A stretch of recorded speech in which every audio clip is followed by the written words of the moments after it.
So ஆலமரம். So அடுத்த ஸ்பீஸ் இது வந்து ஃபைக்கஸ் பெங்காலன்சிஸ். இது நம்ம நேட்டிவ். இது ஃபைக்கஸ் பெங்காலன்சிஸ்ன்னு சொல்லி பேர் வச்சுருக்காங்க இல்லையா. பெங்கால் ரீஜனில் இது அதிகமாக இருந்த மாதிரி.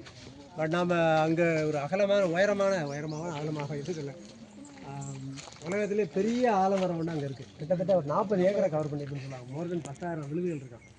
40 ஏக்கர் ஒரு மரம், ஒரு சாலிடான ஒரு மரம் வந்து அவ்வளோ ஏரியாவை கவர் பண்ணிகிட்டு இருக்குன்னு சொல்லி ஒரு இருக்காங்க. ஸோ ஃபைக்கஸ் பெங்காலன்சிஸ் இது ஒரு அழகான மரம். நம்ம மரம் தான். நான் உங்களுக்கு முதல்ல சொன்ன அந்த கான்செப்டை கனெக்ட் பண்ணிக்கோங்க. இது வந்து வளரும்போது பேரசைட் மாதிரி ஆரம்பித்து லைஃபாக கொண்டு போய் கடைசியில் அந்த கோஸ்டெல்லாம் கொண்டுட்டு தான் இவர் ஜாலியாக இருப்பார். ஸோ அதனால் நம்ம வந்து முன்னால் நான் நிறைய இடத்துல சொல்கிறேன், ஆல்போல் தலைத்து.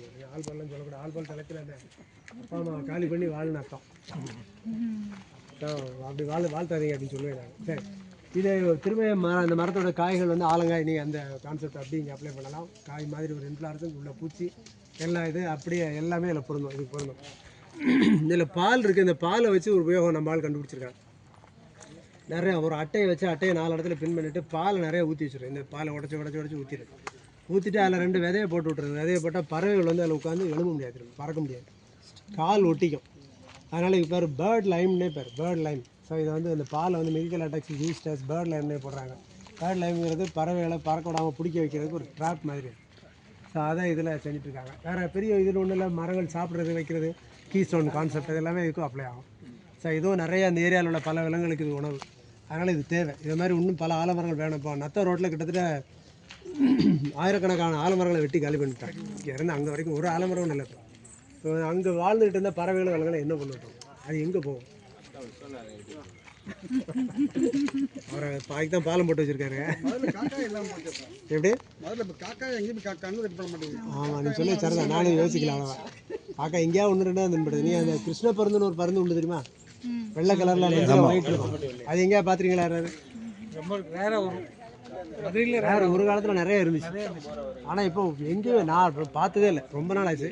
ராமேஸ்வரத்தில் ராமேஸ்வரத்தில் சாப்பாடு இருக்குது. ரொம்ப சிம்பிள் தான். ஆமாம், ப்ரெஷ் மட்டும் ஒயிட்டாக இருக்கும். நல்லா கழுகு ஒன்று. அதான் மீன் கிடைக்குது, மீன் கறி, அதை பழைய மீன்லாம் கிடைக்குது இல்லையா, அங்கே சாப்பிட்டுட்டு பேசாமல் இருக்கு. நம்ம ஊரில் இங்கே சாப்பாடு இல்லை, சோறு இல்லை, அது மீன் இல்லை, சாப்பாடு இதுன்னு சொல்ல வரும். சாப்பாட்டில் விஷமெல்லாம் இருக்குது. இப்போ பெஸ்டிசைடு கலக்குதுன்னு ஒரு கான்செப்ட் ஒரு காலத்தில் இருந்துச்சு. அதனால் இந்த ராப்டர்ஸ் எல்லாம் அழிஞ்சு போச்சு. ராப்டர்ஸ்னால் அந்த விலங்கு இது அனிமலில் சாப்பிடுகிற கழுகு, அதெல்லாம் செத்து போச்சுன்னு சொல்லுவாங்க. இப்போ கழுகு வெரைட்டியில் கிட்டத்தட்ட ஒரு 10-20 வெரைட்டியாக டவுன்களில் இல்லவே இல்லை. ஒரு பெரிய ஈகிள் ஒன்று உண்டு, தரையில் ராஜா மாதிரி நடந்துடும். அதெல்லாம் காணும், எங்கே போச்சுன்னு தெரியல. முன்னால் குப்பை மேட்டிலலாம் நிற்கும். பெரிய பெரிய கழுகுலாம் உயரமாக நின்றுட்டுருக்கும். அதெல்லாம் எனக்கு ஒன்று கூட இல்லை. கழுத்து மட்டும் ஒரு மாதிரி இருக்கும் சார். கழுத்து முடியலாமல் இருக்கும். பெரிய கழுத்து நிற்கும். ரெக்கையை வந்து இப்படி வச்சுருக்கோம், கீழே தொங்க போட்டுருக்காரு. நடந்து வரும், இப்படி தான் நடந்து வரும். அப்போ அது பேர் கிங் வல்ச்சர்னு பேர் நினைக்கிறேன். King vulture. அதெல்லாம் காணும். அந்த பேரெலாம் எங்கே போச்சுன்னு தெரியல. நான் முன்னால் குப்பை மேடுகளில் பார்த்துருக்கேன். குப்பை மேடுகளில் இறங்கி அதுக்குன்னே போகிறது. சில நேரங்களில் போய் குப்பை மேட்டில் போவோம். இங்கேயும் நின்றுருக்கோம்.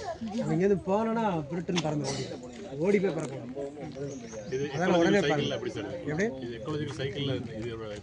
எப்படி ஃபுட் ஸ்பீஷிஸ் தானே இது. இதை நம்பி நிறைய அனிமல் இருக்குது, எக்கச்சக்கமான அனிமல். நீங்கள் ஒரு அனிமல், அதாவது ஆலமரம் ஒரு உலகம். நான் ஒரு தடவை ஆல் இண்டியா ரேடியோவில் டாக் ஒன்று கொடுத்துருந்தேன். ஏன்டா கொடுத்த டைட்டில் இதுதான், மரம் ஒரு உலகம், அதை எங்களுக்கு சொல்லணும் அப்படின்னாங்கன்னா ஆலமரத்தை எக்ஸாம்பிள் எடுத்துக்கிட்டு, ஆலமரத்துலேருந்து ஆரம்பித்து நீங்கள் போனீங்கன்னா ஆலமரத்து வேரில் இருக்கக்கூடிய புழுக்கள் ஆரம்பிச்சு அப்படியே ஒரு பெரிய உலகம் மேலே வரைக்கும் நான் எக்ஸ்பிளைன்மெண்ட்டே போனேன். மேலே போய் பழத்தை சாப்பிட்றதுக்கு ஒரு அதை என்ன சொல்ல, ஒரு ரெப்டைல் வரலாம், பறவை வரலாம், அதை சாப்பிட்றதுக்கு ஒரு பாம்பு இருக்கலாம். அப்படியே அங்கேருந்து சைக்கிள் எடுத்துகிட்டே போய் எல்லா ஆங்கிலும் எப்படி போனால் அந்த ஆள் மிரண்டு போனார். என்ன சார், நான் சாதாரணமாக நினச்சேன், இப்படி சொல்கிறீங்க, இவ்வளோ விஷயம் இதில் இருக்கா அப்படின்னு. அவ்வளோ இருக்குங்க. இதெல்லாம் ஒன்றும் ஆலமரம் ஒரு ஆலமரத்தை வெட்டுறதுங்கிறது ஒரு ஏரியாவை காலி பண்ணுற மாதிரி.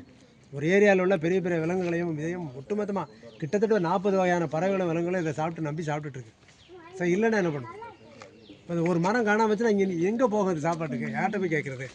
அது இப்போ நெல் மணிகளை கொத்தி சாப்பிட தெரியாது. நீங்கள் என்ன கொடுத்தாலும் சோறு எப்படி சாப்பிடணும்னு தெரியாது. பழமாக சாப்பிட்டு பழகிருக்கும். ஃப்ரிஜிவோரஸ் பேர்ட்ஸ்னே சொல்லுவாங்க. இந்த ஃப்ரிஜிவோரஸ் பேர்ட்ஸ் எல்லாம் வந்து பழங்கள் இருந்தால், அதாவது சதன்னு இருக்கணும், வாழைப்பழம் மாதிரி இந்த மாதிரி கொத்துனா அதுக்கு வாயெல்லாம் சாஃப்டாக இருக்கணும். அதை மட்டும்தான் ஸ்டேமன் சாப்பிட்றது மட்டும் ஒன்று இருக்குது.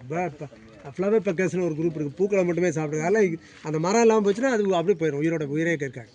ஸோ அப்போ மரங்களில் மட்டுமே வாழக்கூடிய இந்த மாதிரி சதைப்பற்றுள்ள பழங்களை சாப்பிடக்கூடிய பறவைகளுக்கு வந்து அந்த மரங்கள் இல்லைன்னா அது எங்கே போகும்?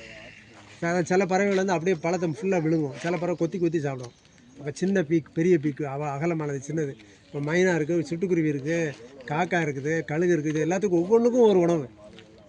அப்போ அதாவது ஏதாவது ஒன்றை காலி பண்ணுறேன் அப்படின்னா சைக்கிளை காலி பண்ணிடுறேன். இதுக்கு அதுக்கு இடையில உள்ள அந்த தொடர்பு கட் ஆகிடும். சார் இப்படி தான் போகும். அதனால் இயற்கையை அழிக்கணும்னா 4 ஆலமரத்தை அழிச்சா போதும். ஆலமரத்தை பற்றி வட இந்தியாவில் வந்து இருக்கக்கூடிய வர்த்தகர்களுக்கு பேர், வட இந்தியாவில் இருக்கக்கூடிய வியாபாரிகளுக்கு பேர் பனியாக்கள்னு பேர். அந்த பனியாக்கள்லாம் வட இந்தியாவில் ஆலமரத்துக்கு அடியில் உட்காந்து வியாபாரம் பேசுவானா. அதனால் பனியாக்கள் உட்காந்தனால பேனியன் ட்ரீன்னு வந்ததாக ஒரு பேர் உண்டு. ரெண்டாவது, அந்த மரத்துக்கடியில் உட்காந்து ஒரு வாக்கு கொடுத்துட்டான்னா அந்த வாக்கு சத்தியத்துக்கு கட்டுப்பட்டது மாதிரி. அதனால் அந்த ஆலமரத்து சத்தியமானு இருக்கிறதுனால வியாபாரம் நல்ல முறையில் எந்த ஒரு இது இல்லாமல், தப்பு தண்டா இல்லாமல் ஒருத்தனுக்கு வாக்கு கொடுத்தது மாதிரியே நடக்குமா. அதனால் வியாபாரிகள் மரம்னு இதுக்கு பேர் வட இந்தியாவில். ஆமாம் ஆமாம். ஆலமரத்தில் அந்த இது சொன்ன சார் தான் பனியன் ட்ரீங்கிற பேரே வந்து பிரிட்டிஷ்காரங்க அந்த பனியாங்கிற வார்த்தையிலேருந்து எடுத்தாங்க. பனியாக்கள் மரம் வரலாறு. பனியாஸ் வந்து குஜராத் மெயினாக குஜராத் மார்வாரிஸ் இருக்காங்க இல்லையா, அவங்களுக்கு பனியாஸ்ன்னு பேர். ஸோ அவங்க தான் அந்த ஆலமரத்தை இது பண்ணுறது. நீ பழைய ஆலமர படங்களெல்லாம் பாருங்க, தலப்பா கட்டிட்டு 4 பேர் உட்காந்துருப்பாங்க. நல்லா தலை இப்படி சுற்றி உட்காந்துருப்பாங்க. ராஜஸ்தான் குஜராத் ஏரியாக்கார தான் தலப்பா கட்டிப்பாங்க. ஸோ அவங்க வந்து பிஸ்னஸ் டீலிங் பேசு. இது ஒரு கதை கூட உண்டு, ஒரு நல்ல அழகான கதை. பரமார்த்த குருவும் அந்த சீடர்களும் பரமார்த்த குருவும் கதையில் அதில் வந்து சீடர்களும் குருவும் போகிறாரு. அப்போ போகிற வழியில் ஒரு இடத்துல பெரிய பூசணிக்காய் கிடந்திருக்கு. பெரிய பெரிய பூசணிக்காய் கிடந்திருக்கு. பூசணிக்காய் பார்த்துட்டே போகிறாங்க. கொஞ்சம் தூரம் தள்ளி போனால் ஒரு ஆலமரம் இருக்குது. ஆலமரத்து அடியில் குரு படுத்து தூங்குறாரு.